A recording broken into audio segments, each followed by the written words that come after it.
Welcome to episode 84 of the Good Kraken podcast. My name is Devin Stanford, aka Brevin the Dude, and I am joined here today by my screaming Polynesian, Ernell Pearson, aka Ocean Shrine. How's it going, my guy? Baby, we're just out here doing the thing, baby. It's nice. Yeah. I'm drinking some Rogue Energy. Oh, very nice. Energy. I'm drinking some of Rogue that. We Energy. can talk about that here in a second. It's a good time, man. Today's been exciting. Today's an exciting day, boys. God damn, you know what I mean? We got a lot of news for everybody today. Ooh, tonight's gonna be a good show, dog. Not I'm only ready for the it. gaming industry, but also for us. And you're going to find out here very soon. That other voice you're hearing is my lovable ginger beard Italian, Garrick Eakin, a.k.a. the Vermilion Beard. How you doing, man?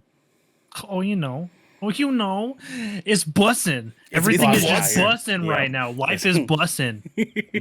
Life is bussin'. Josh in the chat says drift away Hawaiian, my guy. Let's go. Man, Let's only go. in Dubai, right? Which is funny because I'm wearing the drift away shirt today. That's hype. Fucking love Hype. it, dude. Hype. I love it, dude. Devin, how are you doing? How have you been, dude? I'm doing good. Yeah. I officially had my negative COVID test on Sunday. You started back up on your day job again. Yeah, I'm back at work. Kind of had a little bit of a headache today, but I evened out. Okay, I see. We're doing good. Mm-hmm. How about you guys? Oh man, it's it's been weird not working because I've been getting you guys can see I got my shelf that was here to my right side. I put it behind me to put some more trinkets and stuff and decorate my background a little bit more. So I've been working on that. That's going in chat says Stinky Boys. Yeah.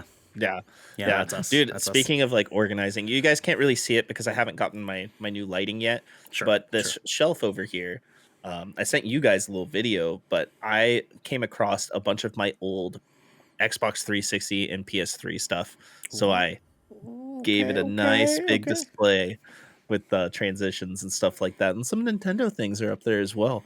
But I'm in the mood now to just decorate, get all my trinkets, and look for everything that's in storage. You know what I mean? See what I can find on eBay. That's just what I want to do now. I need a Keyblade. Dude, I have so many collectibles that I haven't had the opportunity to put up yet because I need to swap out this dresser for my actual shelf. Dude, I'm gonna have so much sweet shit in here in a couple months, guys. Yeah, I really need to get up. So I don't know if I'll be able to find it, but somewhere out there is a giant paper bag just full of Gundam action figures. Somewhere nice. Yeah. But somewhere else, Microsoft is breaking the world. God of War is not letting up. The 7 deadly sins of gaming, and much, much more. Because this is the Good Kraken podcast, your choice for all the nerdy video game and pop media news, reviews, and discussions that you want to hear live every Tuesday at 7 p.m. West Coast time, of course, West Coast, Best Coast, and Saturday at 12 p.m. also West Coast, Best Coast. If you're riding this wave, you can head on over to patreon.com/Good Kraken Show. Let's get that Patreon link in chat, y'all. Where you can submit questions and topics to the show, get exclusive post-show content, and have early access to episodes before they go live on podcasts and video services across the digital sea. But if you've emptied your pockets for the latest and greatest in entertainment, that is totally fine. You can watch us record the show live right here at twitch.tv/Good Kraken Show. If you're watching live, you have a very important job. You can head over to Fact Check in our official Discord of Good Kraken, where you can keep us humble and correct us when we screw up information during the show. If you have Amazon Prime, you also have Twitch Prime, and we would love for you to give that to us and help us keep pushing content out for all of you listening or watching at home. But you can also support us by going to our YouTube channel, clicking that beautiful bell and big red button that's usually a little bit underneath us. Or by subscribing to our podcast channel by searching Good Kraken exclamation point and leaving a review. Boys, we gotta hydrate. Yeah, no, We did hydrate, caught fool. it. We just didn't want to interrupt the flow. You know No, what? here's the deal. You made the Hydrate right again. call by continuing, Devin, because Josh over here just trying to interrupt our fucking intro when we're recording a know. podcast live for everybody. You Yeah. motherfucker. Also, I need to add Yarg because I forgot to do it. Yarg. Yeah. So, speaking of Yarg, Garrick, we got some captain orders, my friends. We are officially affiliated and sponsored by Rogue Energy now, my guys. So please, You're the Kraken, baby. Let's go. hit up Rogue. Go get that tasty slurp drink. You know what I'm talking about? Yep. Ernell's already diving in. Let's We're go. waiting for our packages to get here. But guys, we are absolutely stoked to be working with such a successful and a company that stands behind their product, and we are stoked. Another thing, we are almost to 100 subscribers on YouTube. Yo, there is like 700 of you out here. Why are we not at 100 yet, y'all? We are Get on almost there. Three on there. more. Let's go. Three Get on there. Three. Tell everybody that Brevin the Dude is the 5-star man. All right. Catch those gaming clips. What's up? Let's play. Let's go. Anyways. Let's go. And then get yourself some Rogue Energy because I'm drinking it right now and it's fire. Yeah. Yo, and you could guys, just say why is that our Rogue discount Energy. code not in the command?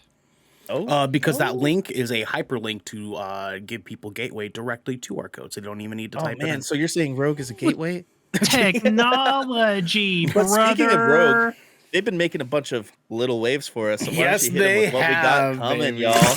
Let's go. So everybody, Little Waves is our little segment where we talk about some news that wasn't quite big enough for us to put into the Helm. We want to make sure that you guys were up to date on some of the latest news that's coming out, no matter how big or small. My friends, first up, NVIDIA has reportedly delayed the RTX 3090 Ti launch.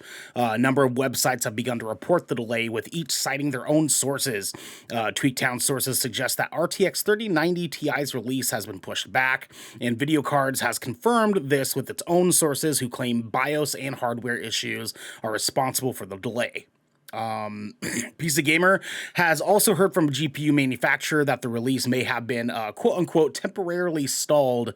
Tweaktown's report says that manufacturing the 3090 Ti has been put on hold, and that third-party board partners have also been asked to pause production. Goddamn, dog. Goddamn. Yeah, I mean, I'm not surprised. Yeah, are any of us, right? Like, No. we've known that there's been issues with graphic cards. Like, it's been a problem. It's been a problem. Yeah. Like technology is definitely the thing that is getting like the most in short supply with like tech and tech upgrades. Yeah, not only is there still a silicone and chip shortage, but there is also an influx of, people buying tech now, whether they're gamers or, pursuing like creative spaces such as like photos or video editing or anything like that. So it's just like, I'm think of all the people we know who now have computer rigs, whether they're gaming or, recording music. It's just, yeah, dude, it's insane. Yeah. The combination of the pandemic alongside the massive booming popularity of like PC gaming and content creation since the pandemic has started. Like the combination of the two has fucked things super hard. Like we saw that with the PS5, we saw that with the Xbox Series X. Like it's wild. It's wild. Lock and Load in chat says it's confusing why they continue to try and make new products when they can't fulfill the ones they just announced. Yeah, I mean, like they got to keep it pushing one way or another, right? And that's at least my my thoughts on why exactly they would do that in the first place. Esco, I got a lyric boyfriend's friend had a job opening, and this lady responded literally in 5 minutes. So I have to do all these things tonight. And I'm anxious as hell. Have a good stream, guys. We love you, Esco. You be good. You be good. And we will see you then. Yark to Esco. There you go. Okay, next up, PS3 games reportedly appear on PS5 store. VGC reported that the PS3 game Dead or Alive 5 briefly listed a display price of $7.99, that's euros, were previously redirected, users to the PlayStation Now version of the game. Additionally, other users reported similar new listings for the PS3 versions of Bejeweled, as well as Prince of Persia games, The Forgotten Sands, and The Two Thrones, each with their own individual purchase price. However, none of the games were purchasable at these prices. Excuse me. Let me backtrack that. However, none of these games were purchasable at these prices on PS5. We're going to talk about this a little more in depth in a bit, but sounds to me like there's them kind of realizing like, oh, we need to start making things backwards compatible because the other guys have been doing that and it's actually working out for them. for a console that like champions their exclusive titles so hard, like not giving people access to those titles through backwards compatibility is a mistake. Absolutely. I think, especially with the way technology has gone, like you can go on a computer and you can find pretty much every game from every generation now on here. Like especially since like Sony exclusives are now coming to PC as well. So it's like if Nintendo and Microsoft are doing it, there's no reason that they can't. You know? Yeah, 100%. And we, like I said, we'll dive into it a little bit more here in a bit. But I mean, like, you know, this could be signs for other things to come. You know, like there's lots of stuff happening here. DJ in chat says, where's my Ghost of Tsushima PC port? I feel promise you, oh, DJ, it'll happen. It'll be happening now. I bet you it'll get announced by the end of this year. Yeah, and if it hasn't by then, I would be surprised. I used to think the same things, but you know, I borrowed Ernell's PS4 Pro, so now I started it. Did he just air quote that shit? Yeah. Borrowed. I'm trying to mess with him after that shipwreck show. Oh, because I remember I was like, I don't like that question right after I gave you my PS4. I know. It was a good question. Speaking of that, please go over to patreon.com if you want to be part of the shipwreck show. Oh yes, absolutely. Yeah. What do we got next, my dude? Oh my dude, we got something else people are gonna end up having to pay for. Netflix announces another price hike. The streaming giant has raised its monthly subscription prices in the US effective yesterday. The standard plan is now $15.50 a month, up from $14, while the 4K offering is going up to $20 a month from $18. The basic plan is going up to $10 a month from $9. New subscribers will pay the increased rates immediately, while existing members will see their monthly rates go up, quote unquote, gradually. According to The Verge, which has all the pricing details. Can we just real quickly, what the fuck does see monthly rates go up gradually mean? Yeah, like how are they?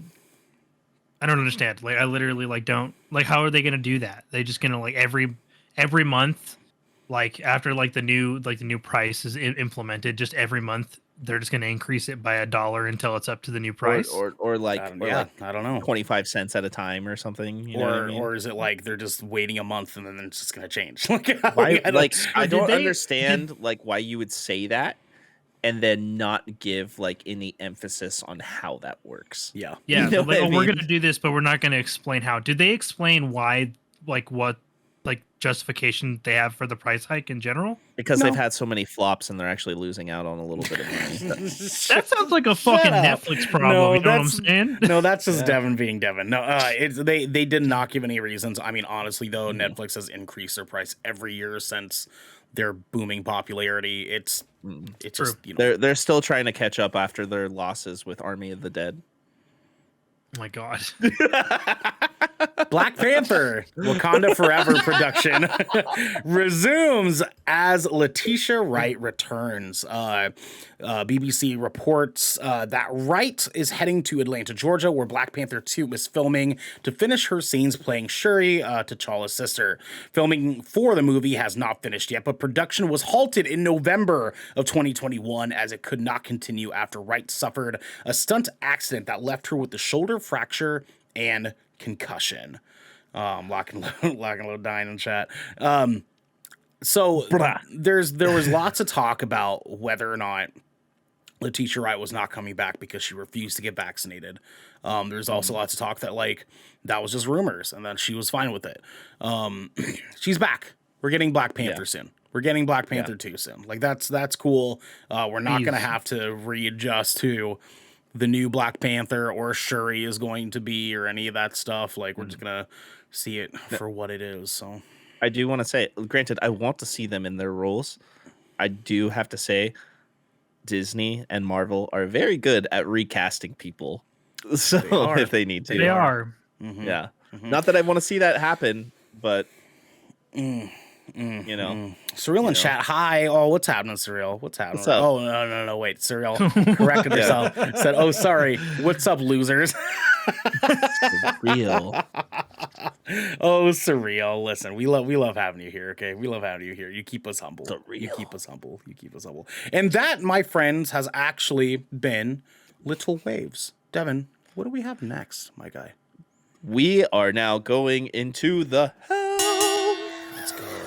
All right, Now, y'all. the cool part here, ladies and gentlemen, this is breaking news. Let's go. Devin, hit them with what we got, my guy.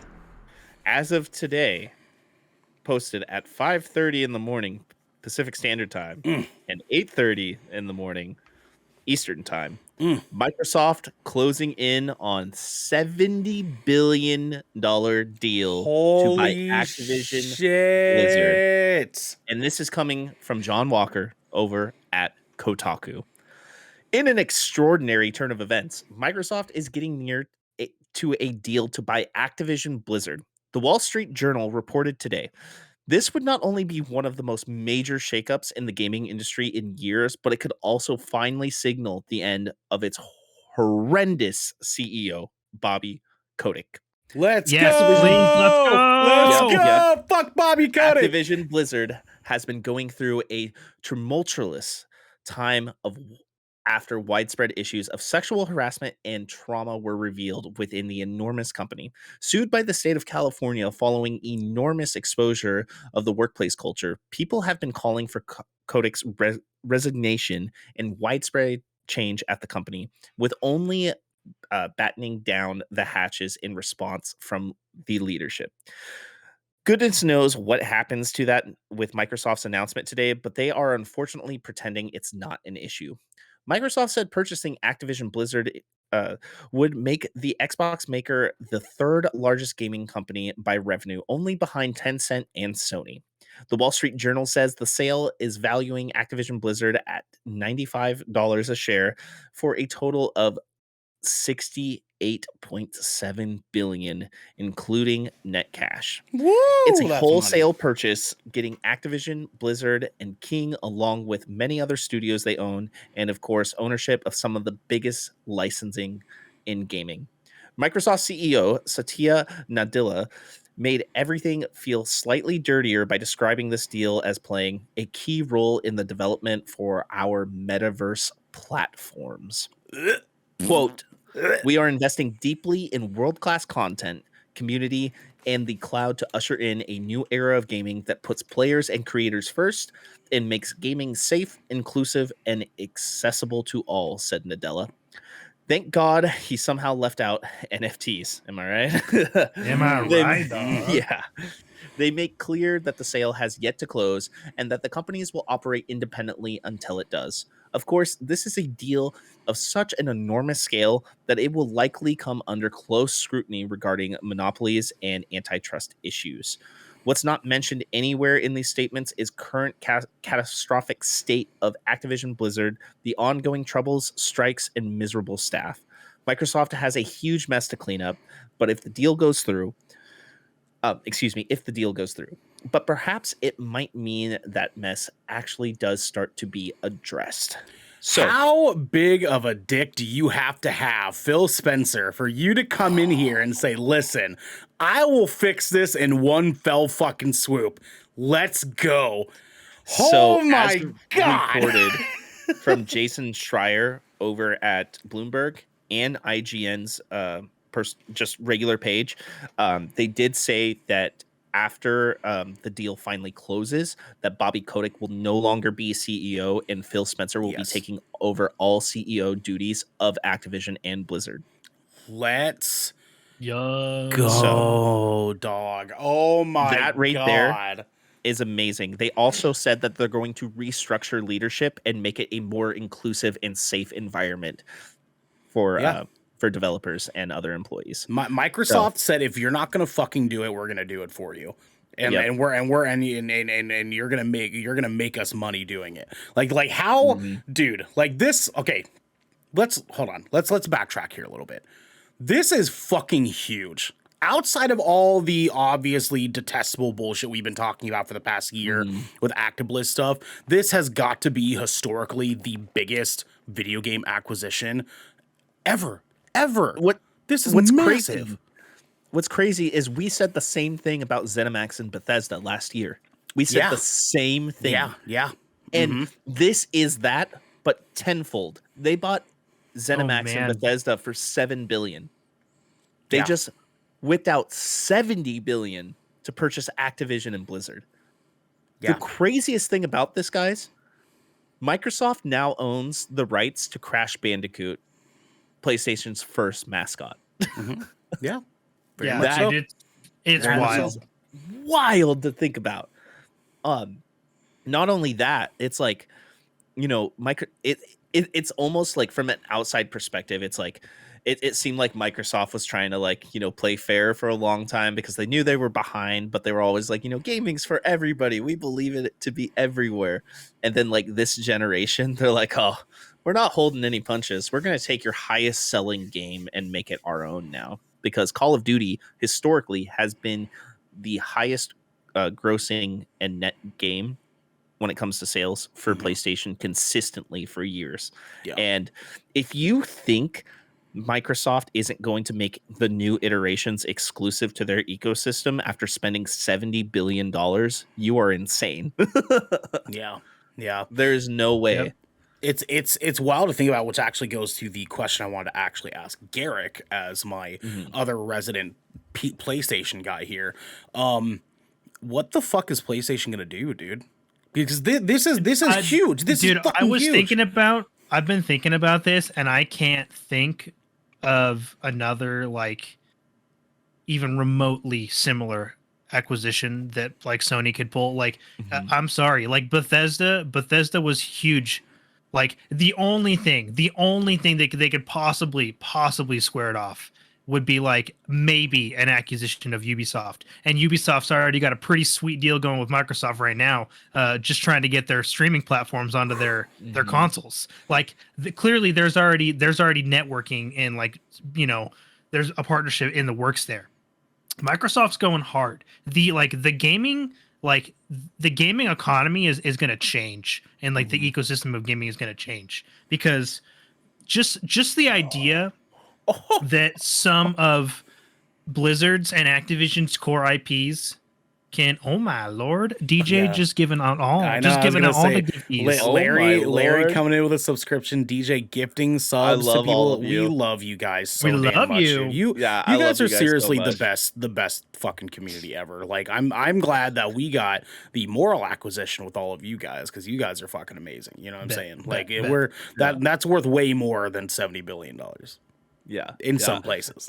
I just, like, it's insane to think about, like this deal. It's almost unfathomable. Hold on. They want the Nolan horn. They want the Nolan horn.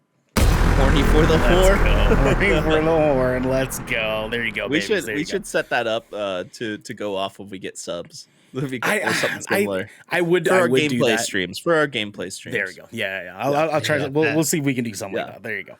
But, you know, it's like, moving forward, it's like, this is insane. It's like, what does that mean for IPs like WoW, you know, World of Warcraft now?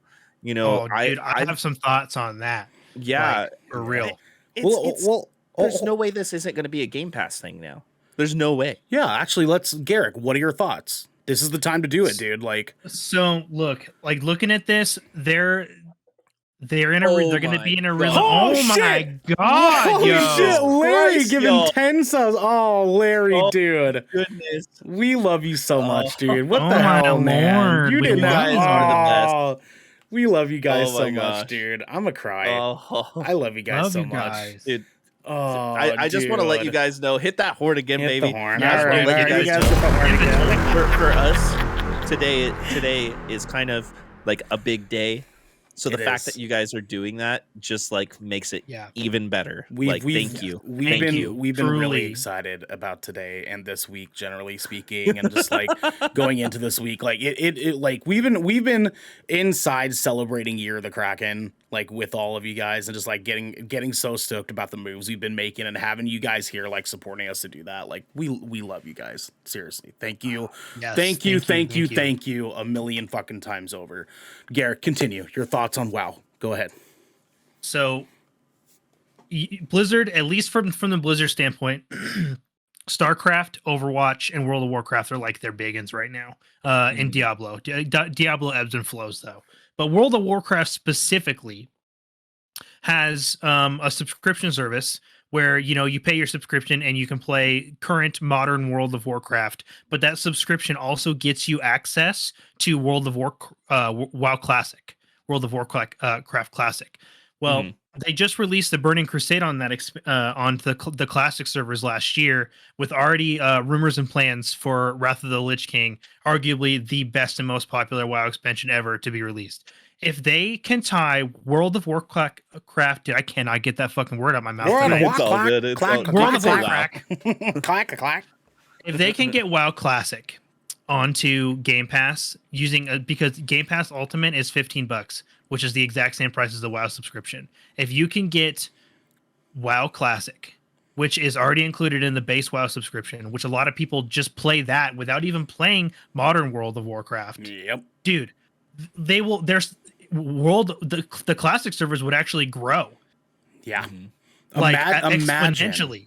Imagine the money they could make off WoW alone. Yeah. Dude. Like put StarCraft on Game Pass.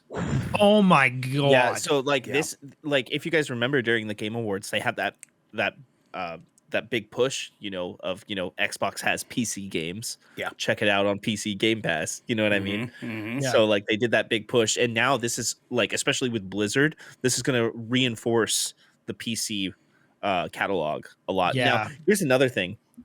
Do you guys think that they might finally put World of Warcraft on consoles to try and save the IP? Because it notoriously has been going slightly downhill because of Final Fantasy.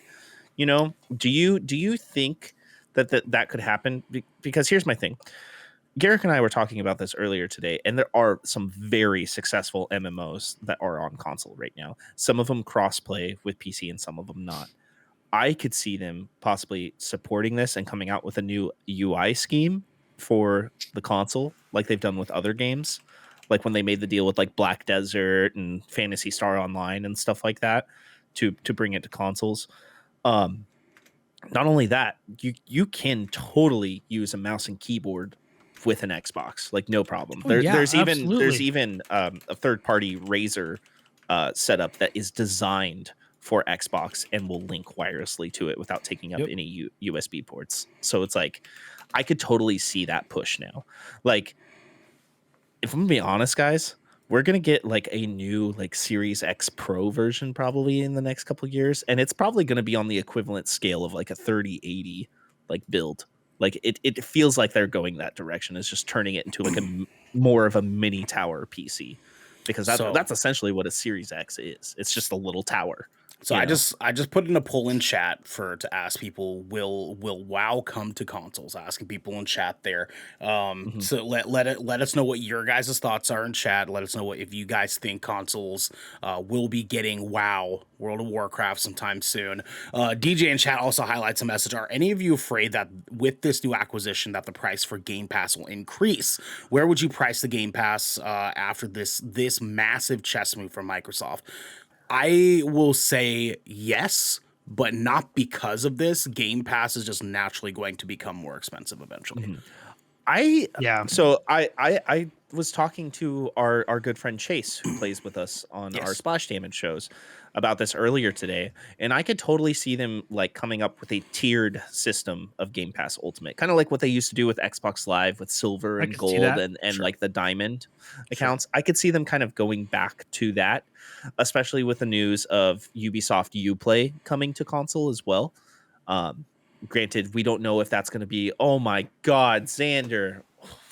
You guys, guys, you gotta I love stop. You must I be love stopped. you. Y'all You must guys be are stopped, dude. so We great. love you guys so much. God. Xander, you're a part of the fucking team, dude. You didn't need to do I that, know. baby. You don't- Oh god, dude. We love you. We fucking love you, dude. I know. You guys are gonna make me fucking cry, man. Like Yeah, I I know. can't. I can't. Quit being dude. nice to us. I know. Yeah. We aren't worthy. We're just smelly band dudes that play video games and want to talk about it. And you guys are just like, We love you guys so much. It's so hard to not just continue on this subject because like this is the monumental. potential is truly limitless. Yeah. There's so much stuff that can go on, dude. As like circling back to the WoW on console thing, as an avid WoW player, like over the years, I think would I love to see it come to console? I think yes, because I feel like that. I feel like it could bring in a new player base and kind of revitalize an older IP. But I think to bring it to console at this point in the game, given how much content they have, it would be tough for them to condense it into some sort of package that would not blow out console storages. Like Destiny is a good example of this because they have this similar thing where they have to sunset stuff to be able to make room. Also, the engine is very old. They would have to redesign a brand new engine just for console.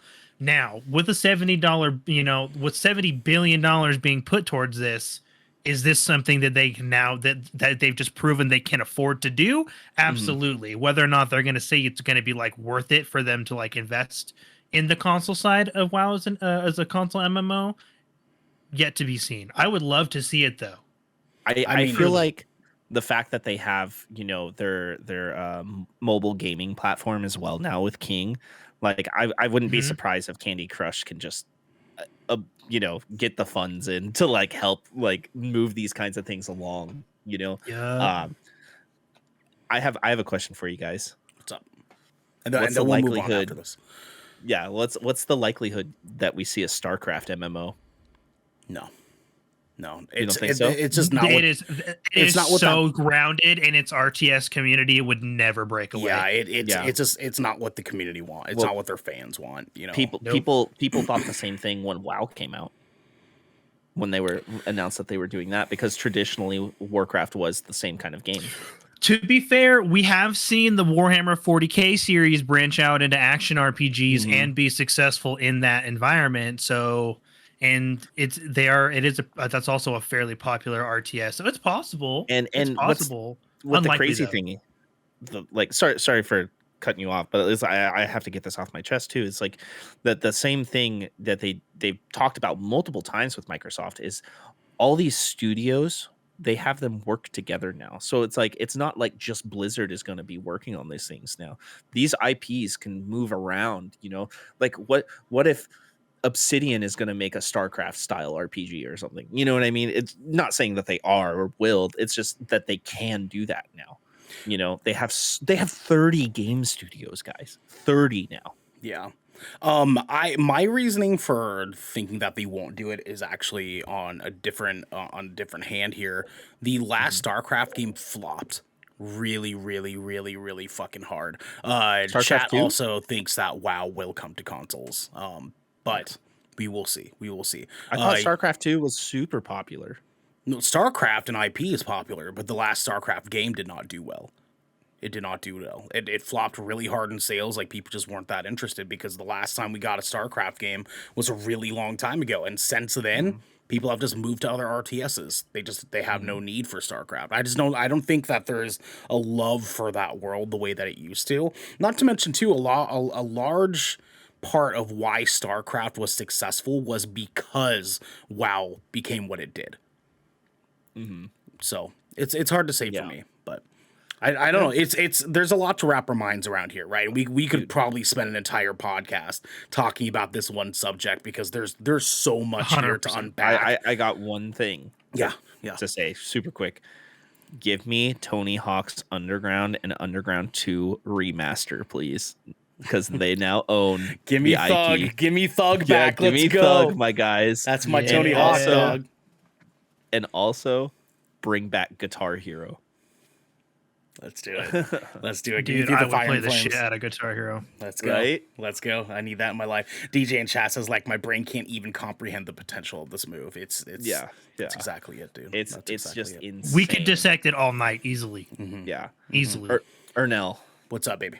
tell the people what we got next. Next up, we have God of War has passed Horizon Zero Dawn and is now Sony's biggest PC launch. This comes from Adam Bankhurst over at IGN, and he says this: God of War on PC is off to a strong start and has passed Horizon Zero Dawn to become Sony's biggest launch on the platform with an all-time peak of 73,529 players so far.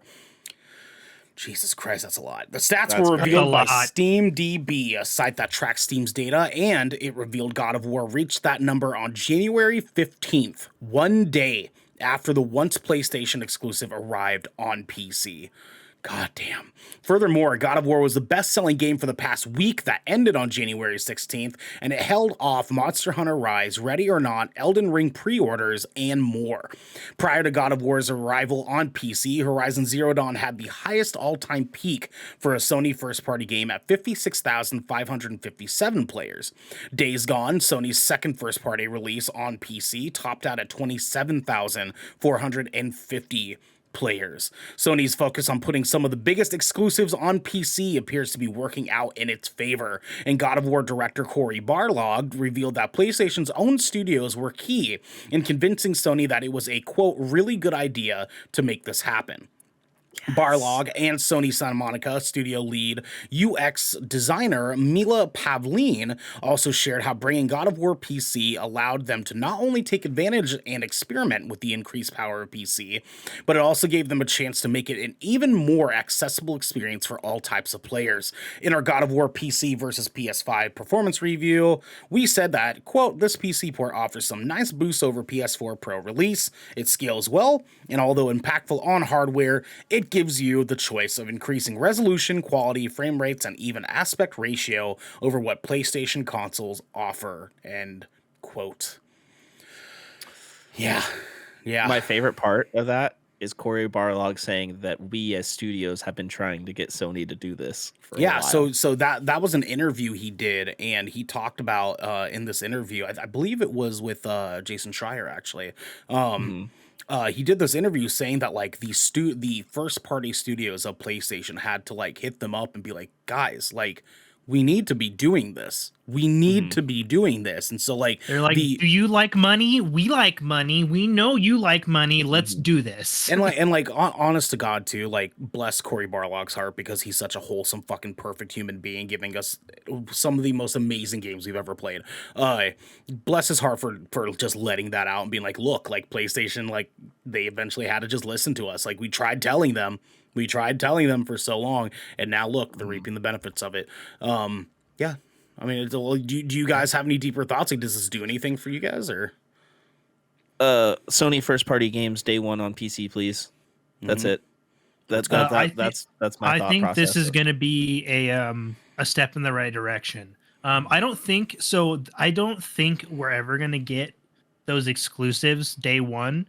And I honestly think a lot of it has nothing to do with money and a lot to do with people cracking games.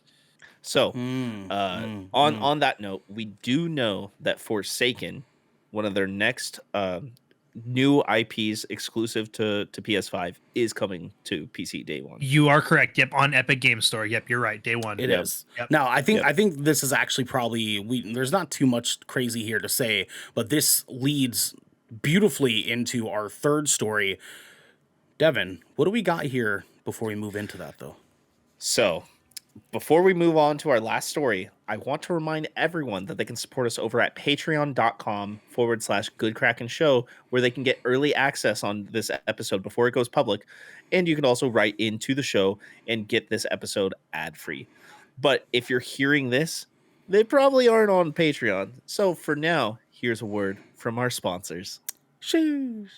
This episode of the Good Kraken podcast is brought to you by Glide Mousepads. PC gaming and office work is more popular than ever before, making your workflow and efficiency an absolute necessity. You need your peripherals and accessories to be running silky smooth in order for you to keep kicking ass and taking names, and Glide is the perfect piece of that arsenal puzzle that you've been trying to solve. Glide Mousepads is the future industry leader in mousepads, offering beautiful, smooth, waterproof products made with eco-friendly materials and non-slip rubber in a variety of sizes that are guaranteed to help you get that next win. Listen, you need to get your hands on one of these bad boys. The only way you're going to get a one-up over your opponents is if you give yourself an edge over them. And what better way to do that than to give yourself an IRL handling upgrade? You can go to glidemousepads.com right now and use code Kraken for 10% off the Founders Edition mousepad in every size available. Again, that's code KRAKEN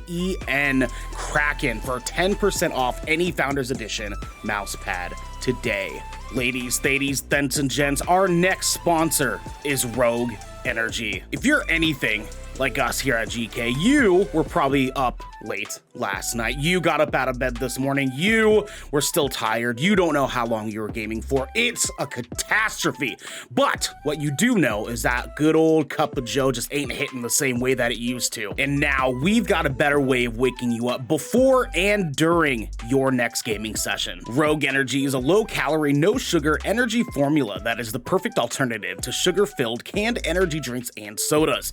Every formula Rogue Energy produces is designed with optimal levels of high-quality ingredients and no chalky textures. We don't want that. We don't want that here. Being the only gaming drink company in the world with 4 unique product lines to suit your task at hand, Rogue Energy strives to improve the in-game performance of gamers, streamers, and content creators everywhere. You can head on over to rogueenergy.com and use code GKRAKEN for 10% off your purchase of any shaker or formula tub of your choosing. That's GKRAKEN for 10% off any shaker or formula tub that you'd like. Now, back to the show. All right, Garrick. Hit him with it. Get him with that last one we got for today. Let's go, baby. Let's go. But all right, Xbox Phil Spencer reacts to rumors of Sony's Game Pass competitor Inevitable. This is coming from George Yang at GameSpot. With rumors flying around that Sony's Xbox Game Pass style competitor Spartacus, Xbox's Phil Spencer weighed in with his thoughts, saying that he sees it as an inevitability in the video game industry. Speaking with IGN, Spencer explains that there are many different factors that go into services such as Game Pass, like backwards compatibility, having simultaneous releases on both PC and console. He emphasizes that customers should be able to decide how and where they want to play their games, as well as being transparent about initiatives regarding PC and cross-gen. So when I hear others doing things like Game Pass or coming to PC, it makes sense to me because I think it's the right answer, says Spencer. He doesn't see Sony's attempt at a Game Pass subscription as any sort of validation, but it is an inevitability.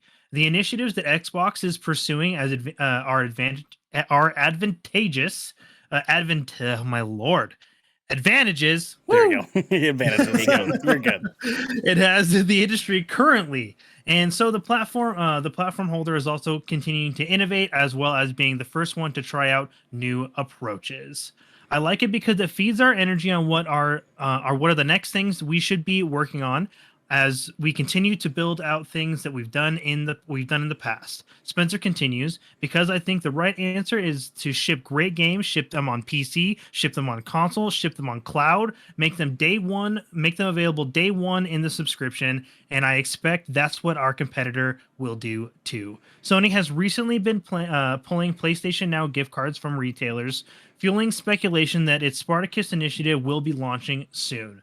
PlayStation Now's or PS Now's branding is reportedly being phased out as it is being merged with PlayStation Plus when Spartacus arrives. Hey, about time. This is competition. Yeah. Competition breeds ingenuity. Like, this is a great thing.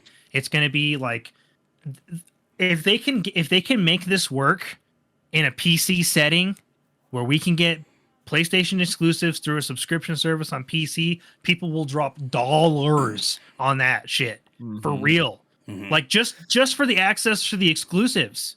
Yeah. And like if you start factoring in backwards compatibility for the numerous and ridiculously long epic catalog that PlayStation's had over the years, it's ripe for the picking. Sony deserves a subscription service, and they should do it justice because PS Now ain't it. Yeah. And look, we've all been asking for this ever since Game Pass happened. We have 100%. You know, I just can't wait to see it come into full effect. Honestly, it's about time, Sony. Yeah, absolutely, it is, dude. And I mean, now my reasoning for feeling like this fit in with the last story here is a question I have for you guys with PlayStation Spartacus.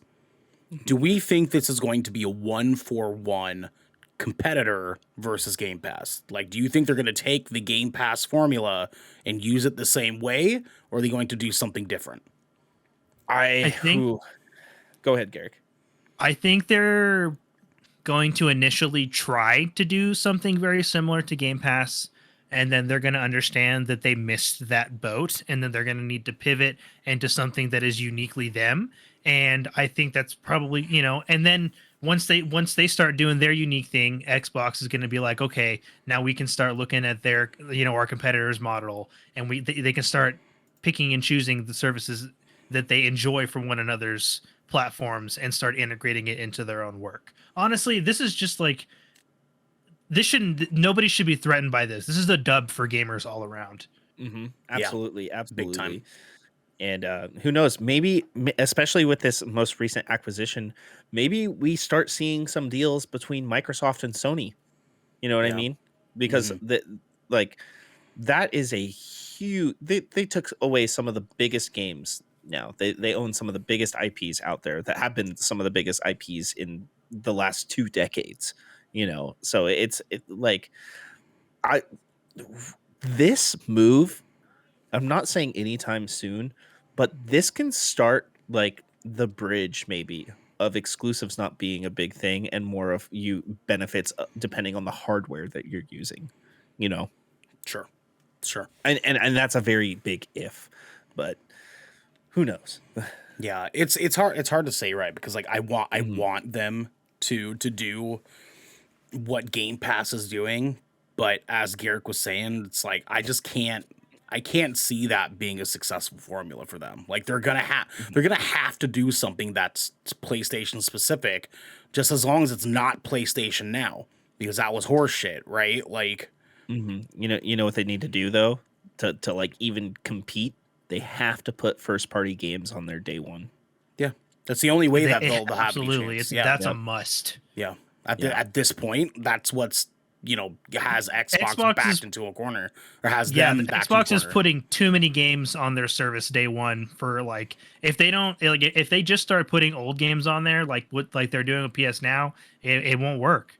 They gotta have that new.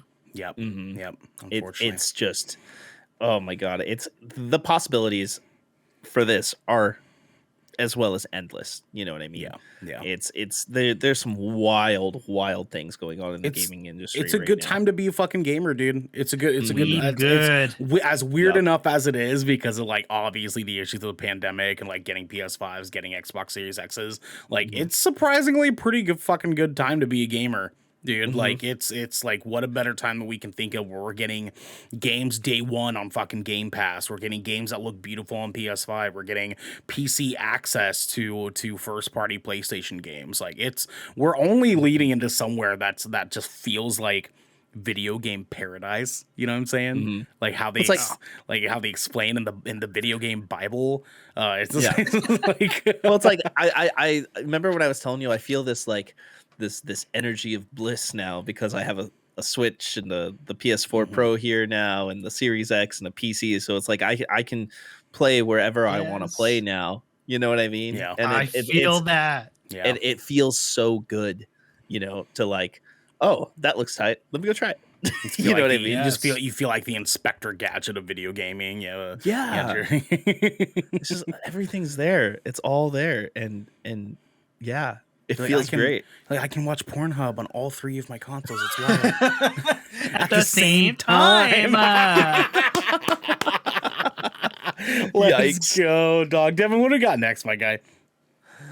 Well, we have a very big segment today for our hands on deck. So this is where we usually pick a game or a movie to tell you about, but we all have one game that we want to talk to you about today. That is right.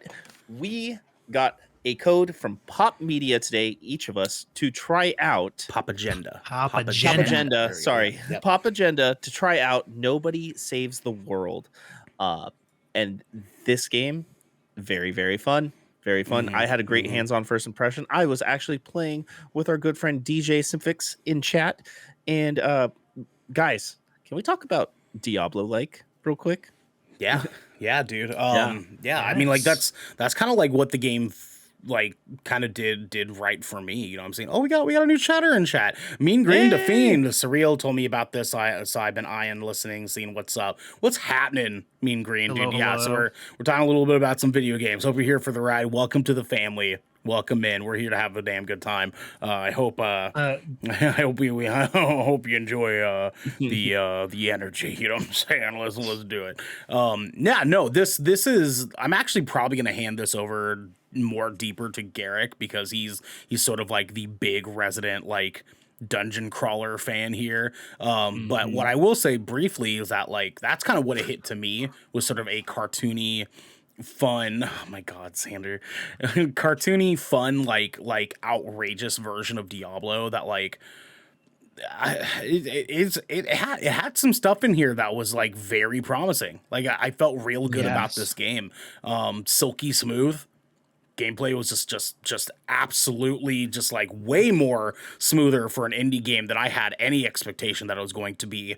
Nobody Saves the World. I'm feeling good about it so far.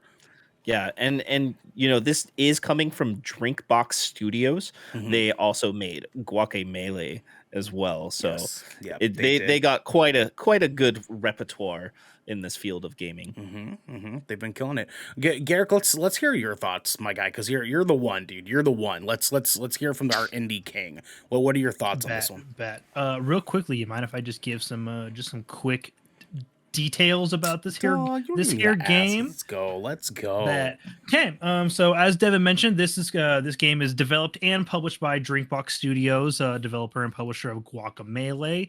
This is an indie action RPG title. We got our review codes for the Xbox Series S and X. Yep. So that's what we're doing a review for the console version of that today. This is available on Xbox One, XS, and PC. It is also a Game Pass Day 1 release title. If you are looking to pick it up and own it for your little self, it is $24.99 on your respectable purchasing platform. Yes, if you do not have Game Pass. Yes, if you do not have Game Pass. Which if you don't, you're fucking up. You need to get that. Yeah. This played buttery smooth on the Series. I played it on the Series S. And wow, Ernell and I got to go hands-on for a couple of hours today. It is a beautifully handcrafted art style with seamless co-op and a really meaningful grind, actually. It does a really interesting, it's got a hand-drawn art style. It's a top-down isometric dungeon crawler. It kind of does a really good job blending some interesting game features together. I don't know if anybody in our chat has ever played the Wonder Boy games, but the Wonder Boy games are a Metroidvania side-scrolling adventure game where one of the biggest aspects is as you traverse the world, you get the ability to transform into different humanoid creatures lion, tigers, bears, oh my, sort of thing, and they all have different powers. Sure. And they do a really good job of incorporating their own version of that in Nobody Saves the World. So in Nobody Saves the World, you start off as nobody, which is basically just an empty shell, and you find this really, really neat little wand that gives you the capability to transform yourself, into various shapes with fantastical powers. And it uses a tier system to level up your character and level up your forms independently while unlocking meaningful skills and upgrades for your character, and also upgrading your abilities for each form you unlock as you do special tasks and quests to level them up while you're exploring this beautifully hand-drawn world. This world is really it looks very, very similar to the Super Nintendo era, like Legend of Zelda games. Very much has sort of like a Link to the Past, Link's Awakening vibe. Yeah. If you've ever touched those games, they're great. Honestly, like, we're gonna dive into this more before we give it like our official GK review, but if you have Game Pass, there's literally no reason to not pick this up. If you enjoy games like Diablo, Wonder Boy, basically any top-down action RPG, any adventure game, the dialogue is goofy, the characters are memorable, like, it's super fun. Definitely recommend playing with a friend also. Yeah, this game is a two-player co-op. Oh, Logan in the chat. What's happening, Logan, dude? What's up? The co-op in this, as Garrick said, is silky smooth. The dialogue in this game is fucking hilarious.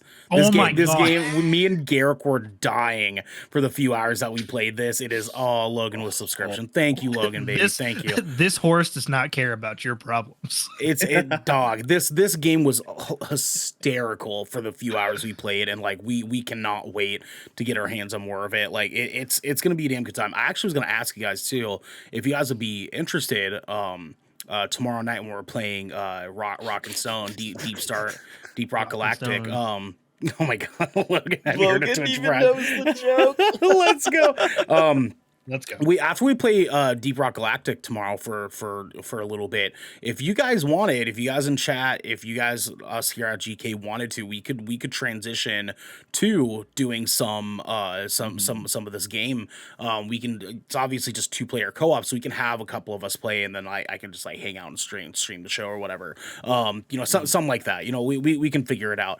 But if you guys in chat are down for that, you guys want us to do that, let us know. DJ in chat says, honestly, I can say this game is absolutely refreshing to play and deeper than what you see on the surface. With addicting and engaging gameplay loop, you can grab a friend to play with, you adding on to the enjoyment. The characters and dialogue is also funny and doesn't take itself too seriously. Game Pass gets another W with this release. Yes, 100%. Drinkbox, killing it. Devin, did you have any final thoughts on this game? I honestly, I like it a lot. The art style, especially in the characters design, is very reminiscent of the animated TV series Steven Universe as well. So that charm right there is definitely an impelling factor for me, because it's just very wholesome but also insane at the same time. You know, and I'm pretty sure we all got that feel. Yes.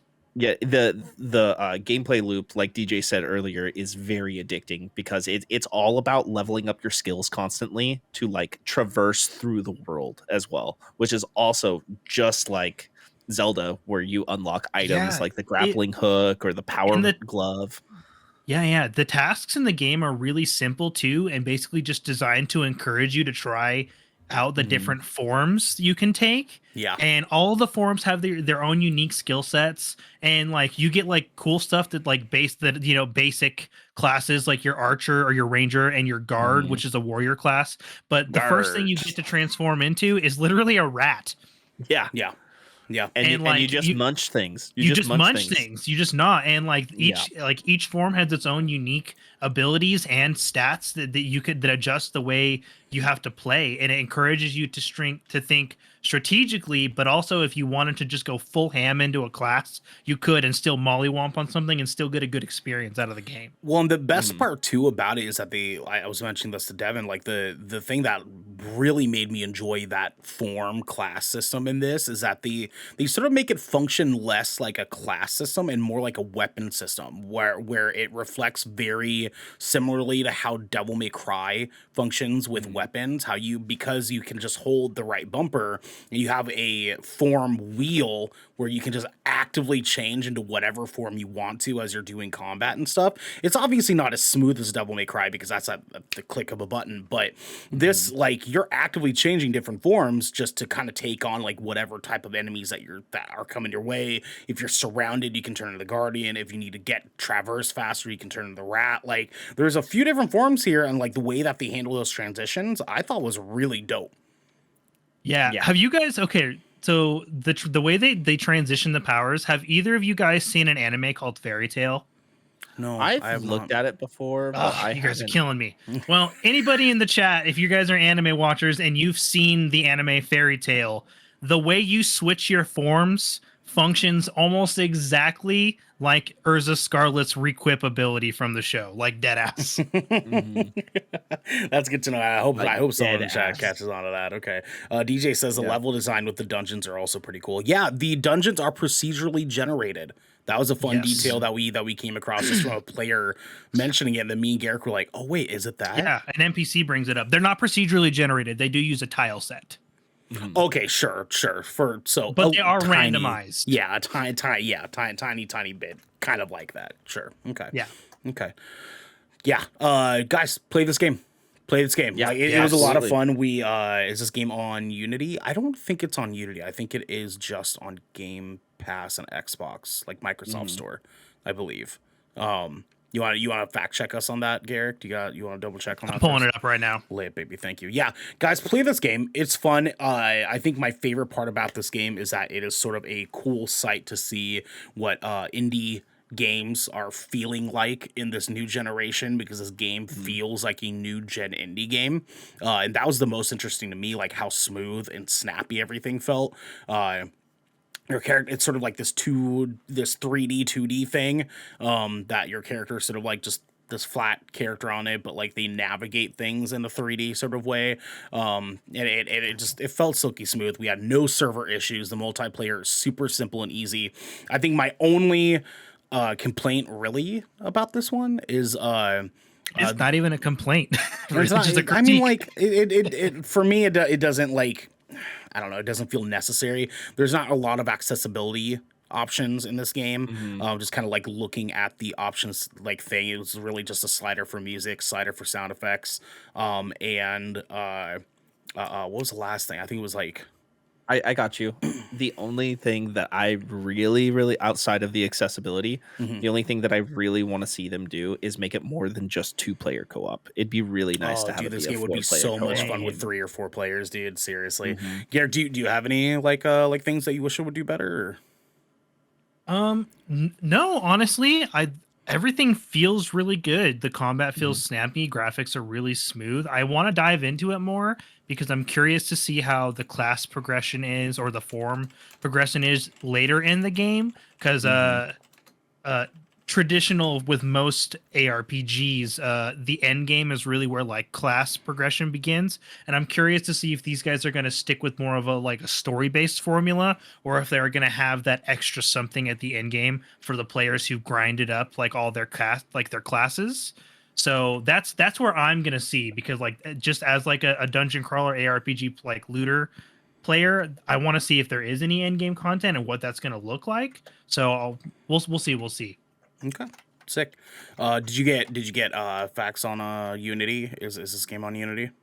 I was not able to find anything related to Unity in this game, so I do not believe so. Okay. If anybody finds anything that contradicts that, please let us know in our fact check channel on our Discord server. Please. Thank you. Yep. Devin, what do we got next, my guy? So now, we just want to say our verdict so far: play it. Yeah, absolutely try it. This is a review in progress. We haven't gotten our hands too deep onto it just yet to kind of give you like any sort of rating or like deeper thoughts on that. But please go play this game. It was a lot of fun for the little bit of time that we have. So, yep. Now we have a very special segment for you guys. Our headlining topic: the Gallows. Let's go.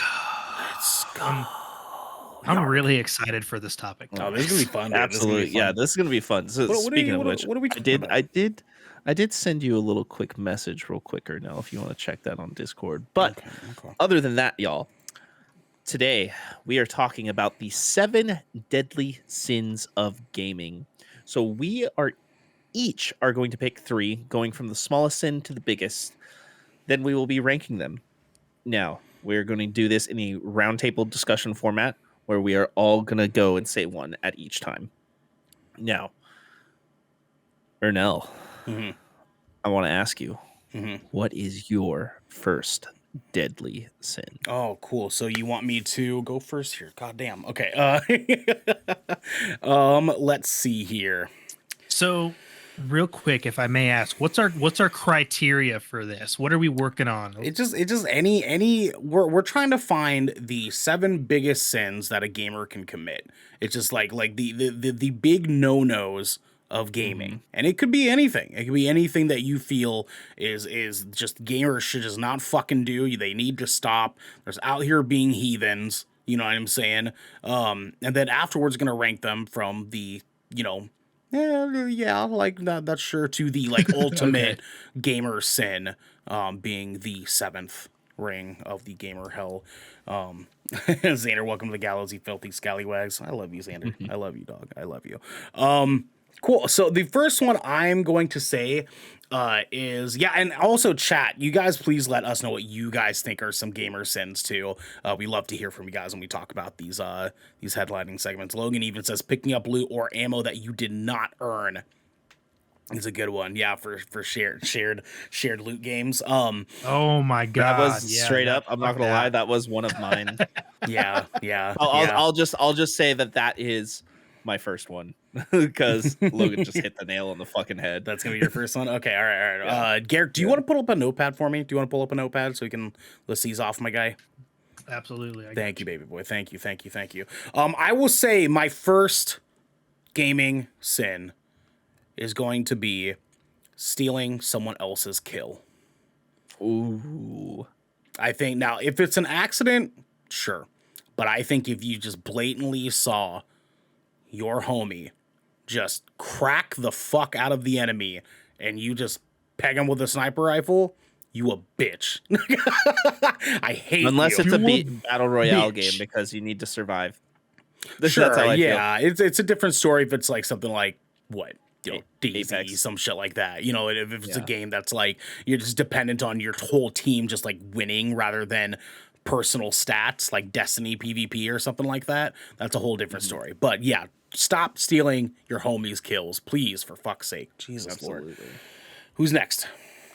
Garrick. That'd be me. Garrick, let's go, baby. What's I got a few. first? Look, my first one. People who don't play the fucking objective, bro. That shit pisses me off. Let's play go. the objective. Right. Yep, we are playing Control in Destiny. I don't give a fuck about your KD. Go stand on a point. Yep. Xander in chat, dude. Even in Halo, fuck that. Teamwork makes the dream work. Yeah, the spawning. Logan's just spawning in a vehicle and just crashing it. Yes, play. I just replied. I was like, big Battlefield vibes. Play the fucking objective, dude. Play the fucking objective. I think we can all agree on that. Quit skirting around, killing people, and then getting washed, and then complaining that nobody's helping you because you're not playing the goddamn objective. Like, why we lose? Because you were dog. because you were being a camping little wiener boy. That's little why. Camping wiener boy. Damn. Why we lose?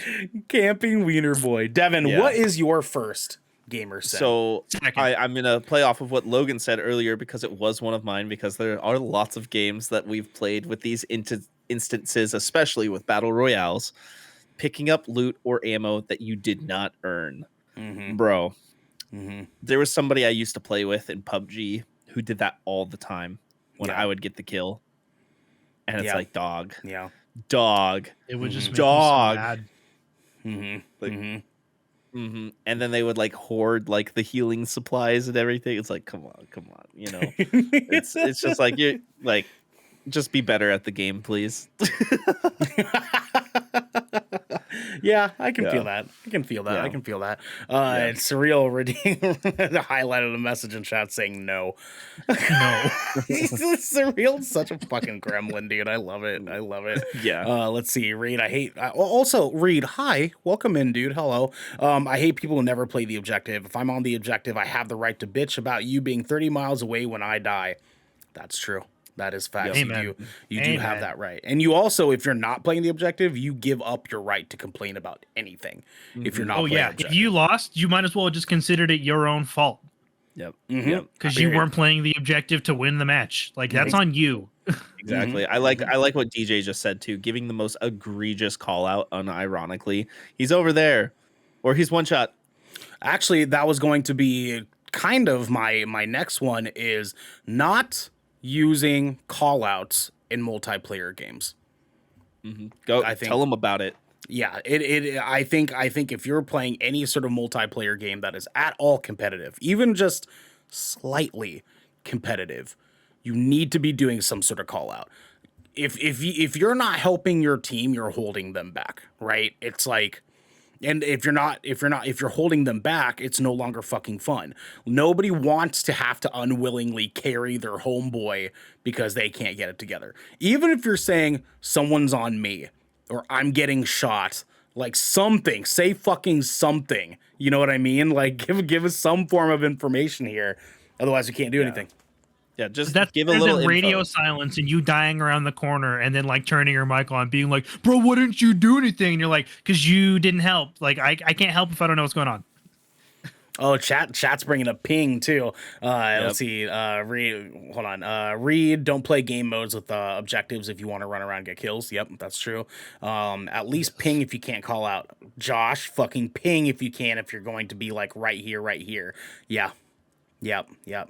Oh, Xander, hold up on behalf of GK. I just want to say thank you so much for the majority of chat being subscribers. Let's fucking go, chat. We fucking love you guys. Seriously, we love this community so damn much. The reason dude. why we do this too. Yes, 100%. You guys are been here, and it just, God, I love all of you. I love all of you so much, dude. Garrick, what is your second gamer sin? All right, so this isn't necessarily going to be like gameplay related, but it is like a gamer sin in my mind. Bro, if you have a fan on your desk and it is, oh my Lord, and you don't know where your mute button is, don't turn your mic on. I don't want to hear your fan running. Like, I don't just nobody wants that.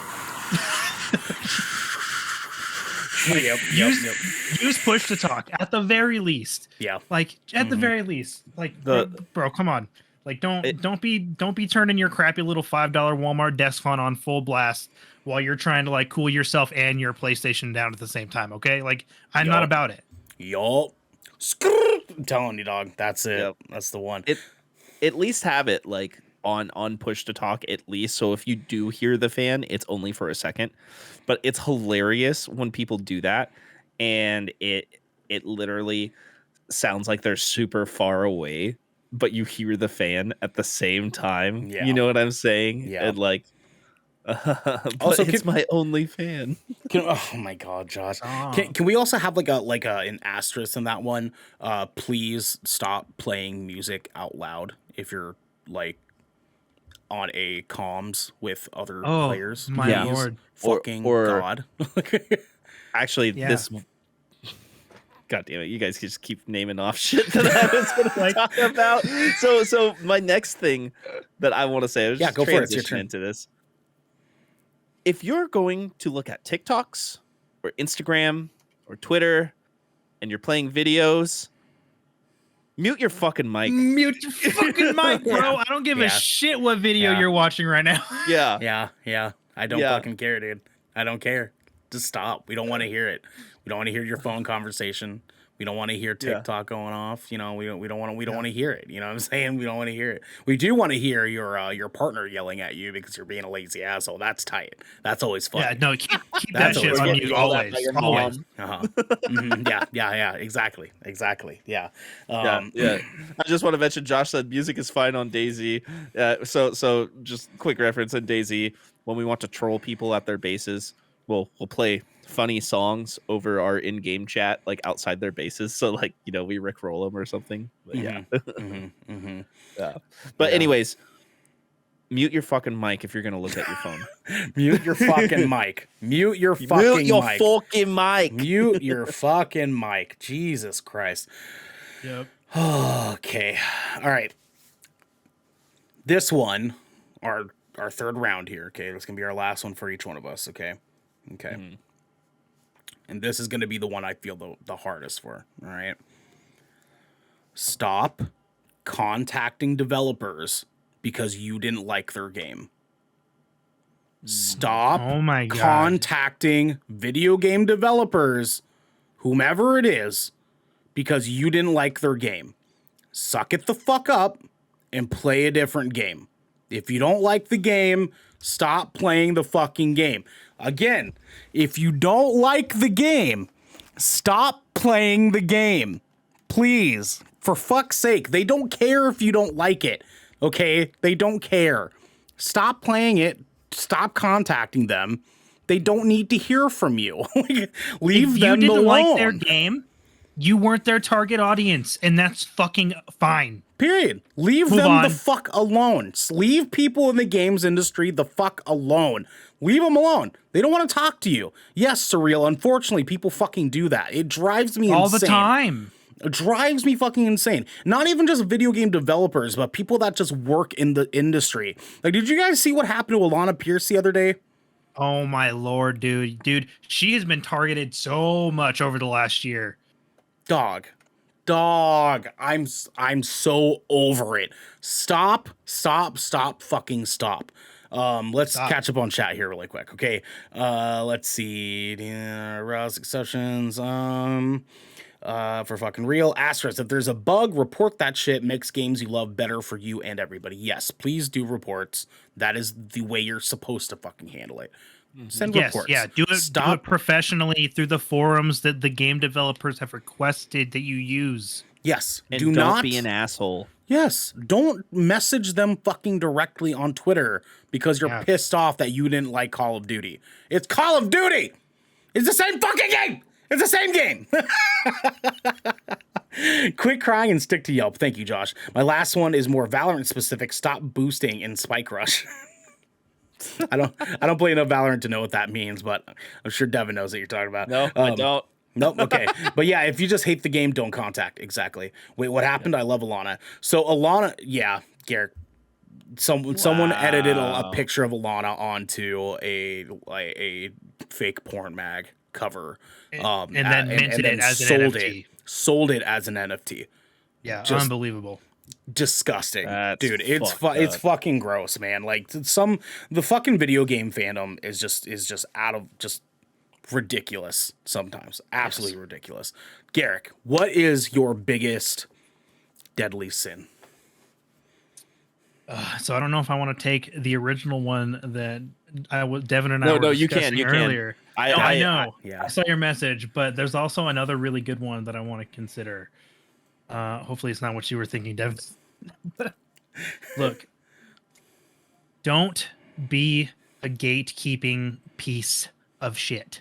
Yes. Stop gatekeeping. 100%. Don't do that. Let people try games for the first time. Let people be bad at those games. And if someone's bad at the game, like if they're struggling and you can see it's because they're either fresh or like they're still learning, rather than being like super extra and rude and like turning someone away from like a well-made game that you yourself support, like help them out and be like, hey, like I see that you're struggling. Do you want to do a couple of matches? Like just be nice. It's so easy to just be nice to people and just be like, I'm new to like, hey, I can see that you're new to this game. Do you want some help? Because like that's how I play games. Like I will carry my friends through any game they ever want if I have experience in it. I was just like, let me be the dude that takes you to victory.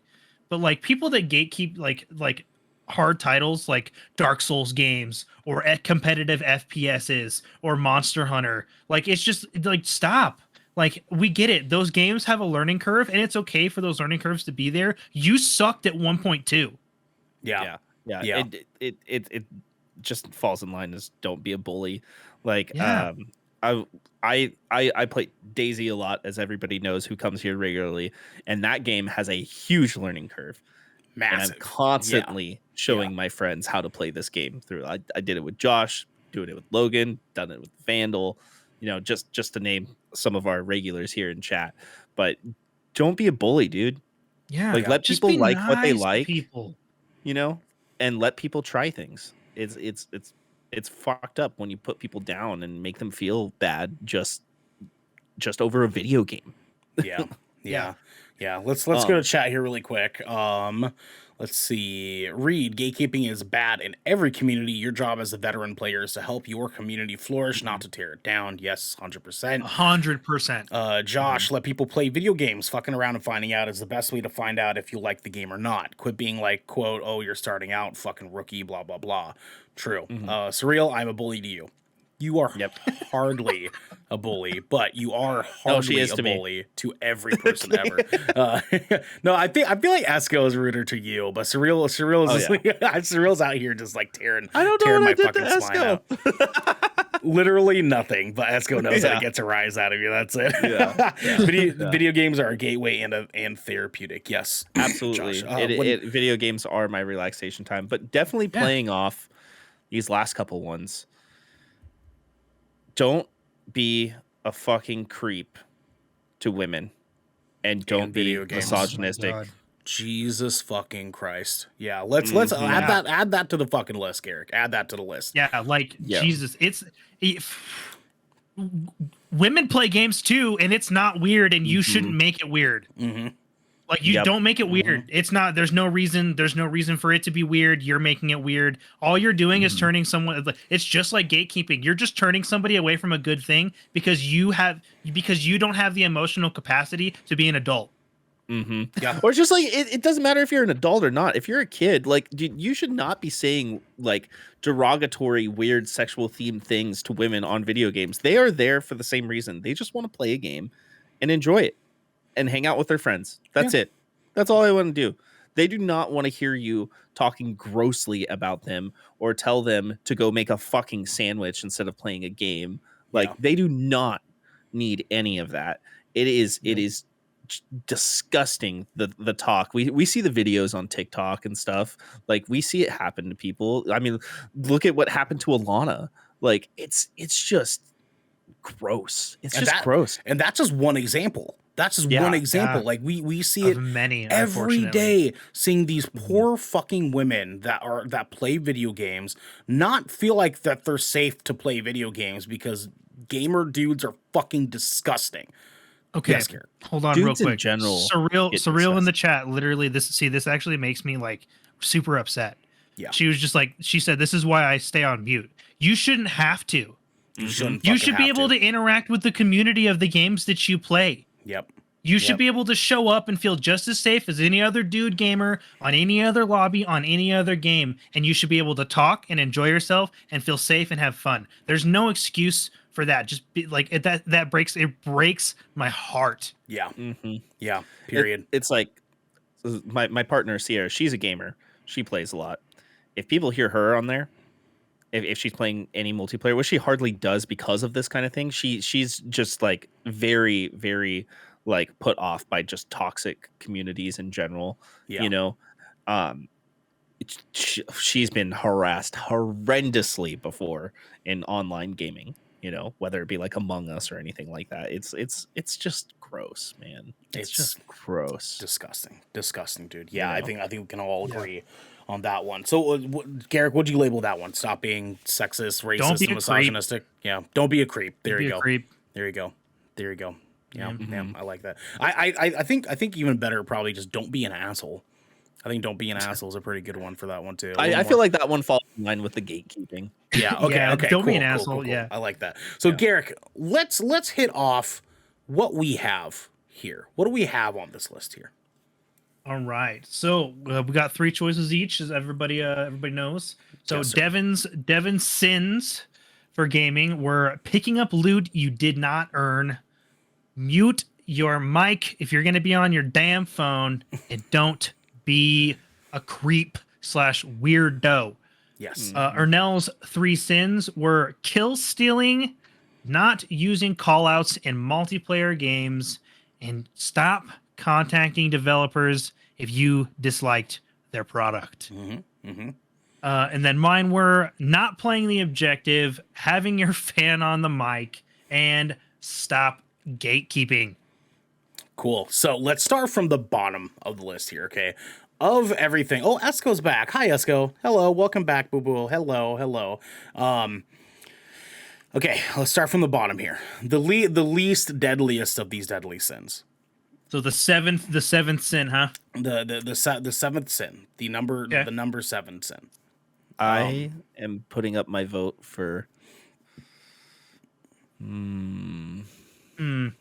Actually, so we have 3. I'll cast the first vote for the 7th sin, and I'll say fan on mic. I think fan on mic is a fair yeah, shot. I agree with that one. Yeah, fan on mic. Yeah. Well, now here's the thing too. We do have to eliminate a couple of these here. Oh yeah, I already thought about that. Should we do eliminations first? Yeah, let's do eliminations. Okay. I think one here that might actually be easier is just combining phone and fan together. Yeah. Muting your mic. Mute your fucking mic. Yeah. I think we can just combine those. So which one do we want to get rid of? I was going to say kill stealing because that's a very easy thing to happen on accident versus But my other vote was going to be, picking up loot that isn't yours, but I feel like that's a little worse than stealing a kill. Ninja looting's shitty. My vote, since we're combining just to mute your mic in general, I'm going to say voting out kill stealing then. Yeah. Okay, that's fair. I'll take it. Majority vote. Let's go. It sucks, but there's a lot of times, in teamwork style games where you do want people to just both, shoot just or damage the same thing at the same time, and there is a lot of cases of accidentally stealing a kill because you're like, oh shit, there's somebody right there. You know what I mean? But there is also the people out there who blatantly, purposely steal kills. Yes. But it's not quite very common. I feel like that's a fair one to take off because there's a lot of people that are pretty on the same page. Yeah. So number 7, mute your fucking mic. Right? Is that what we're going for? Okay. See, now we got to prioritize a little bit. Okay. So since we've combined, because just muting your mic, that's kind of that can cause you should definitely mute your mic. Yes. Yeah. You should definitely mute your mic. I would say tossing my vote in for the 7th one. Loot stealing, maybe? Yeah, I was gonna say picking up loot you didn't earn. Yeah, that's definitely the 7th one. I feel like it's the least out of what we got remaining. It's frustrating, but most of the time forgivable. Yeah, sure. Okay. All right, so number 7 is loot stealing. What do we think is number 6? It's gonna be hard, boys. It's gonna be hard. It is. I'm thinking about it. Esco in chat, imagine clapping cheeks and not realizing your mic isn't muted. See, imagine falling asleep and not realizing your mic is muted and your video camera's still on. Yeah. Why do you gotta do me like that, dog? Why do you gotta do me like that? You know what I'm saying? Love you know what I'm saying? I love you too, baby. I love you too. Esco. So I wouldn't know. Jesus. Yikes. So what do you think, Garrett? I'm thinking number 6. Y'all tell me if you agree or not. Not playing the objective. Yeah. Is that more or less forgivable than not muting your mic? Yes. Absolutely. It's less. Yeah. I say I would say that not playing the objective is more forgivable than not muting your mic. It's frustrating to say the least, but I feel like it's way more annoying to hear dumb TikToks in your ears while people are playing. With that being said, then what's more forgivable? Not playing the objective or not using callouts in multiplayer games? Ooh. Let's do callouts and then let's do not play the objective. Yeah. Because six is not using callouts. 5th sin is not playing the objective. Yeah. I like that. I'll agree with that. I'll agree with that. Yeah, I like that. Because there are people like Surreal said that don't use their mic at all, but still play games because of the unfortunate climate and toxicity that is involved. That's fair. Okay. So now we are at number 4, I believe. Correct. Okay. So what do we got left, Garrick? What do we got left? So we have don't be a creep.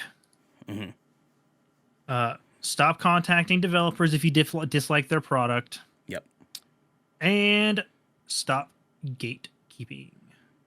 So we're on number 4 and we only have 3. Oh yeah, those are. No, we're on 3. We're on 3. Yeah. We're listing our 4th one at the moment. We have 3 listed currently. Okay, and we only have 3 left. You only named off 3 though. Yeah.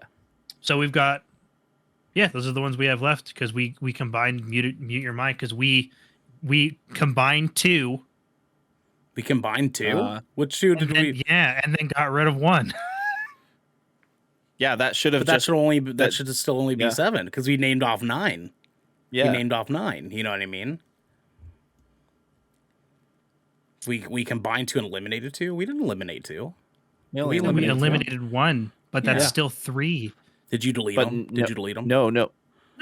Because okay. the math is if you combine one with another, that's technically eliminating one, and if you eliminate one, we should have 7 more. Yeah. Yeah, because the only ones I have, I've just moved them as we've used them, but the only ones I have left are "Don't be a creep," "Stop contacting developers," and "Stop gatekeeping." And we have 3 listed already, right? Correct. So we're short one somewhere. How? That doesn't make any sense. How did I manage that? Happen? That totally has to be some. I probably I did something. Clearly, that was something went wrong. So So hold on. Let's backtrack. Everyone at home, I'm so sorry. We're a mess right now. We're a mess tonight. Okay. I'm sorry, Josh. Tonight's episode might be sponsored by marijuana. Shush. I don't know what you're talking about. Shush. Okay. So I said, what, Garrick? We have. So you had stop contacting developers. Okay. Play the objective. Oh, Lord. Play the objective. Yeah, playing the objective and kill stealing. Yes. Okay. And then Devin had loot stealing. Don't be a creep. Yep. Loot. Don't pick up loot you hadn't earned. What was his other one? I don't see it listed here. Maybe that's the one I forgot to write down. Mute your mic. Mute your mic. Yeah, it was yes, mute okay, your mic. So mute your mic. And then Garrick had. And then I had having your fan on your mic. No, we combined those. So that's 6. Yep. And then stop gatekeeping and not playing the objective. That's the one that wasn't listed, was the gatekeeping. Gatekeeping. Yeah, you didn't read that off. There you go. Yeah. Pretty sure I did, but no. We figured it out and it's cool. There you go. Yeah. Okay, cool. Yeah. So we have stop gatekeeping, stop being a creep. What else did we have left? Stop contacting developers. Stop contacting developers. And then what's the 4th one? That's what I'm saying, bro. We've used. It doesn't make any sense. How did this happen? Hold on. Hold on. We're getting to the bottom of this. We're getting to the bottom of this right now. I don't know what I've done. My dog. Okay, my dude. What have I done? What have I done? Stealing. Okay, and then I had objective, and then let's see. I also had what? I also had the developers, and then mine was gate. So it was mute your mic, don't be a creep, don't steal loot, kill stealing objectives, contact you're going too fast. Going too fast. Well, what were your 3, Garrick? Mute. Stop gatekeeping, having your fan on your mic, and playing the objective. No, I had objective. You did. What the fuck? I had playing objective. Devin had. I had mute your mic. Mute. Yep. Yep. Don't be a creep. And loot and don't be a creep, right? Yeah. Creep. Garrick, what was your 3rd one? Dude, I don't know. How do you not know? Oh my God. How do you not know? I'd like to reiterate what Hood Ramsey said earlier. Why am I like this? Okay, gatekeeping, muting your mic if you have a fan on. And then what else did Garrick say? What was the other one? See, this is why we need to all be taking notes and stop trying to do stuff off the cuff. I did. Because we think we're fucking smart. Because we're not smart. Wait, I swear to God, I chose playing the objective. No. Yes. No. Yes. No. Yeah, I have mine written down right here in front of me. Mine are written down right in front of me, dog. Like I don't know. All right. I don't remember anymore exactly what you said. Fan. But I remember this conversation we had earlier about don't leave discs outside of their cases. Yeah, but we didn't list that at all I this know. evening. I don't remember what you said. I'm confused onto how, like, Garrett, did you accidentally delete one of them? Is that I what don't happened? know if I Is that don't what know if happened? I don't know if I deleted it or if I accidentally just didn't write it on the notepad because I had 9 and then I looked Hold back on. and I'm like, you wait, didn't there's have only these 8. written down beforehand? You didn't either, you fucker. No, I did. You wrote yours down? You wrote yours down? like during the show. Okay, hold on. I'm looking back at chat here really quick. Kind of see, like, I know what that's their what I was trying reactions to do too. were. This Yeah, is yeah, so yep. hilarious. Playing Oh objective. my god. No, you know what? Garrett did have objective. I had call outs. Oh yeah, that's right. I was wrong. God, see, I fucking I told was you. wrong. All right, sorry, all right. Derek. So seven There we go. is Okay. so we said that 7 is Yep. Hit me with it. stealing loot, right? Isn't that what we said? Yeah, 7th is picking up loot you didn't earn. Okay. What's 6th is sixth? not using callouts in multiplayer. Okay. And 5th is not playing the objective. Okay. Objective. Okay, so let me delete these as we go. So mute and fan are combined. Which is what I Let's thought put I was mute your doing, but fan I as fucked it 4. up. Let's Call put mute your outs. fan as 4. Yeah, mute your mic. Outs. Yeah, mute your and then- mic. Hold on. You're jumping the gun here. Okay. All right. Cool. We are stealing loot. Okay. Here we go. And then Damn, I am fourth. so sorry, y'all. Holy shit. So what we have left is kill stealing, contacting No, developers. kill stealing was eliminated. It was eliminated. That was the one that was when we eliminated. Yeah. How in the fuck did we let this happen? See, So- I thought I was doing a good job, and then I looked and I was like, listen wait. to me. I have it. You're right, I have you're it. Right. Yeah, We have mute your mic Mute, left. We have don't contact developers. We have don't be a gatekeeping asshole, and we have don't be a creep. So we Yes. have 4 left. Yes. All right. Cool. We are good. I We're good. cast my vote for number 4. Mute your mic. Agree. Agreed. Yep. Big agree. Okay. Okay. Okay, Now so number that 4, this the fourth shipwreck sin is over with. Yeah, oh my god. Thursday came a little early for like a minute there, y'all. I know, right? God damn, God right? damn it, God I'm Derek. so I sorry. love Okay. you. So we have stop contacting developers, stop gatekeeping, and stop being a creep. What is the third deadly sin? I'm gonna say. I'm gonna say contacting developers. Yeah. Yeah. I almost feel like gatekeeping. I'm gonna say is- gatekeeping. Oh I yeah, think- yeah. I feel like Okay, I gatekeeping can is- see that. I almost feel like that the gatekeeping is bigger because I feel like it affects a lot more people.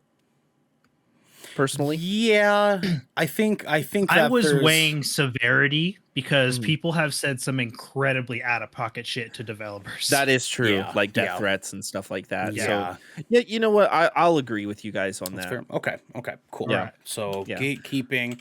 Now, which one is worse? This is gonna be hard. And Surreal in chat says, when a dumbass met a dumbass met another dumbass. That's us. That's the whole That's show. us. That is And- literally a good Kraken podcast. Let's go. So, gentlemen, which one Yes. is just more unforgivable than the other? Which one is less is how do I phrase this? Which one is less fucked up? No. Yeah. So Contacting it's- developers or being a creep. Yeah. I deleted the wrong one. Yes. Which See, one? it's not so easy, huh? Yeah, I'm going, and like, I'm slightly biased, but at the same time, I'm also trying to think about people in general. Mhm. I'm gonna say developers number 2 and being a creep number 1 because being a creep is insanely gross, and it also makes people fear for their safety a lot of the time. Garrick, You know. what's your vote? I'm gonna agree with Devin for pretty similar reasons. I feel like being a creep is definitely like the worst thing you can do in the gaming community. It has for generations isolated multiple genders from being able to enjoy a hobby just because they were not the same gender as because they weren't dudes. Yeah. Like literally just and alienated them from an entire hobby because they got different hardware. Like that's whack. Reed makes a good point too. He says, and you can creep to devs as well. And I just want to point out, look what's going on at Activision. That's all because of people being creeps. Yeah, people being creeps. Gentlemen, I have to say, I agree. Let's go. Number 2 is stop contacting developers. And number 1, the number 1 worst deadly sin of video gaming. Stop being a creep. Garrett, could you read to the people one more time our deadly sins? Just so that people know. If you do any of this shit, I swear to God, you will be blocked heavenly in this community. Literally, like severity from like we're blocking you on socials to these hands are rated E for everybody. Okay. Yes, exactly. Starting at number 7 is don't pick up loot you didn't earn. Like play the game for everybody, y'all. Be nice. Share the love. Loot is love. Do not number 6, not using call outs in multiplayer games. It's a multiplayer game. Talk to your teammates. You know? 5th, not playing the objective. Again, you're there to do the thing that the objective is. Do that thing. Or go play something that doesn't require an objective. You won't hurt anybody's feelings. Number 4, mute your mic. We don't want to hear you listening to TikToks or listening to your favorite album. You can leave that shit unmuted when you're getting yelled at for being a dipshit. We're cool for that. Number 3, don't gatekeep.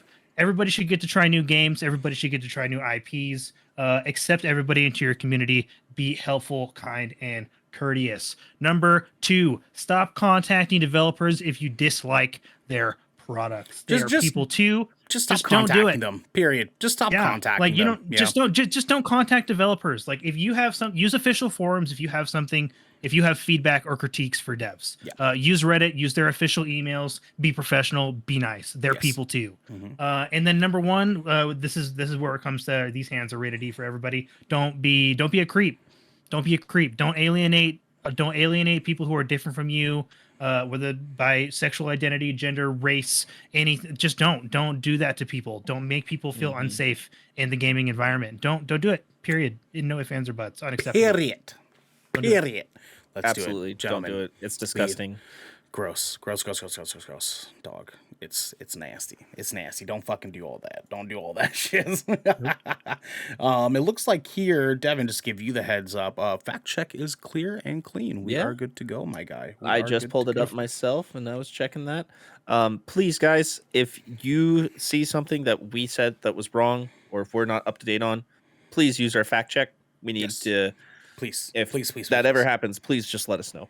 Yep. So, moving forward, guys, we got a brand new schedule for you.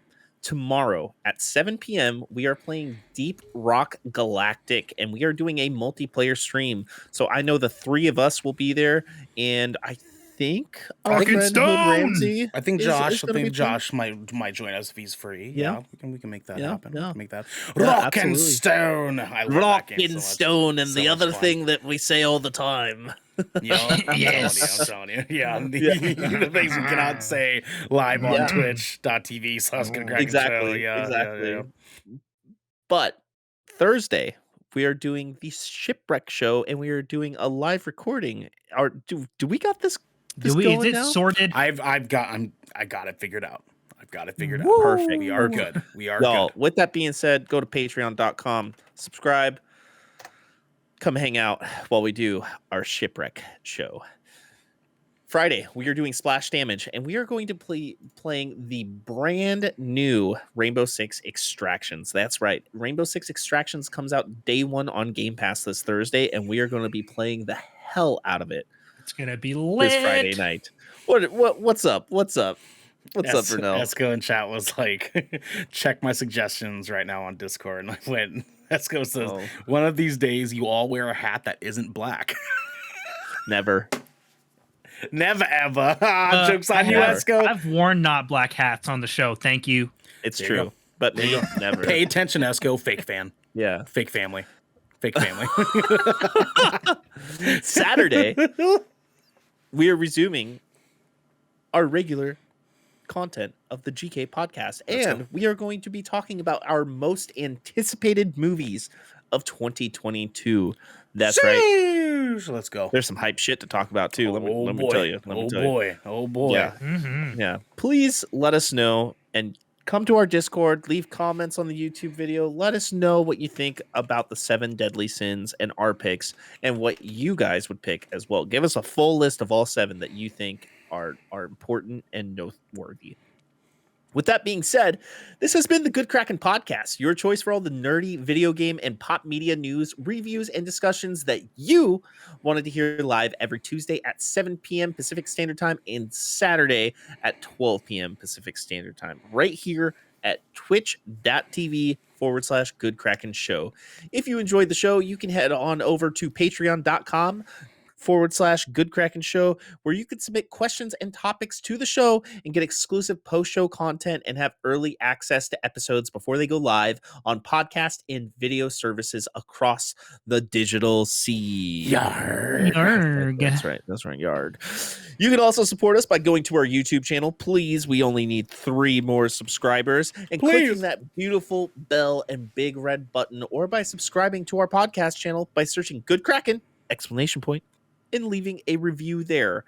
We have a post show to go record, but until next time, don't be a fucking creep. Don't be a creep. Jesus Rip Peter, I Christ. love you. Bye. Bye. Bye. Bye. Bye. Bye. Rest Rip in Peter. peace, Bye. Bye. Bye. Bye.